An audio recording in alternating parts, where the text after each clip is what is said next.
Eu fui um cara felizardo. Eu fui condicionado desde criança a viver no meio intelectual de alto nível.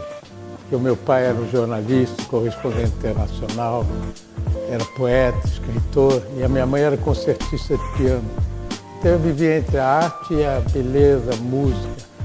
Então eu sempre convivi com todos os grandes artistas intelectuais do Brasil na minha época. Mário de Andrade, Oswaldo de Andrade, Tarsila, Anitta, Di Cavalcanti, que era amigo íntimo do meu pai, moraram juntos em Paris. Então eu ia no ateliê dele aos 7, 8 anos, amolá-lo, né? Porque ele ficava dando palpite nas pinturas dele. E ele, com muita paciência, aceitava, fingia que aceitava. Então eu comecei muito cedo, sem nunca pensar em ser artista, mas eu fui condicionado. Eu fazia escultura desde cedo, vinha o Brecheré na casa dos meus pais, eu mostrava, ele falava, isso tem volume, esse menino tem jeito, coisa assim, mas eu nunca pensei. Então a minha infância foi muito agradável, eu estudei, mas eu fazia arte naturalmente. Semanalmente eu ia 2, 3 vezes ao ateliê do Di Cavalcanti, que morava ali na Praça da República, no edifício Ester. Eu ia lá uma pranchetinha, ficava desenhando, ficava coisa, mas eu convivia com arte, o importante é isso. E fui condicionado com arte.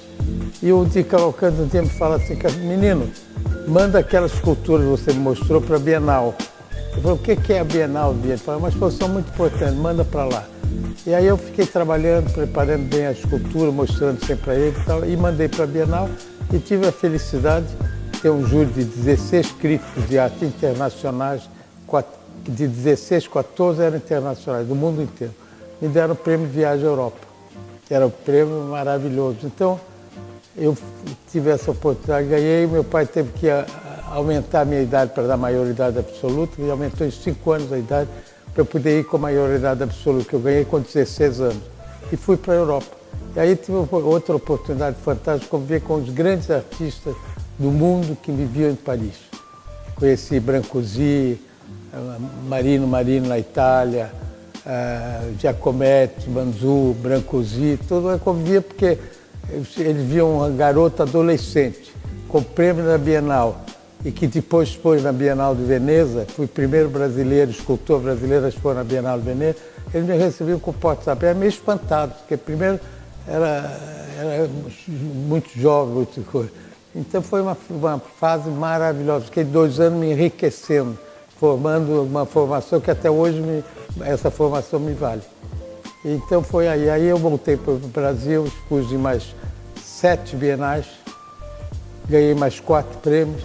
Então aí eu me profissionalizei totalmente, mas dentro de uma grande dificuldade que era o Brasil ainda não tinha tradição cultural.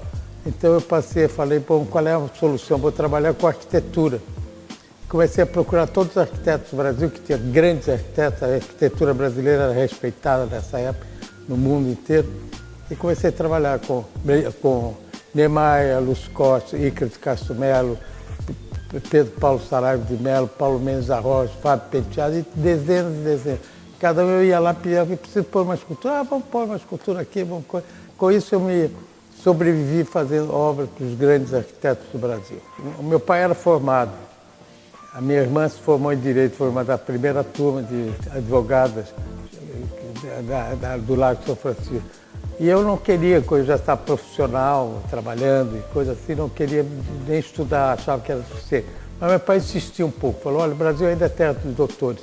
É importante nessa fase você ter que é uma segurança para você.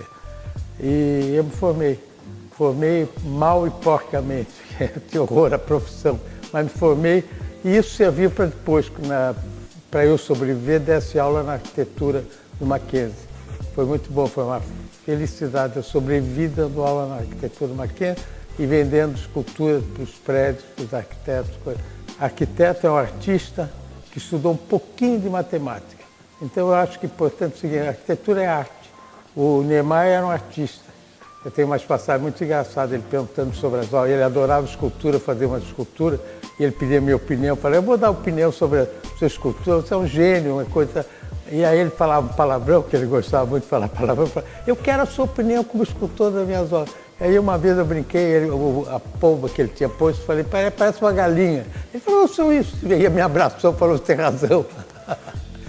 Então, A arquitetura é arte.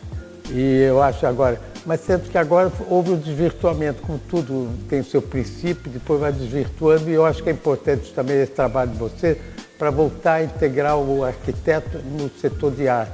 Ele faz sua arquitetura com sensibilidade, com técnica, mas põe uma obra de arte.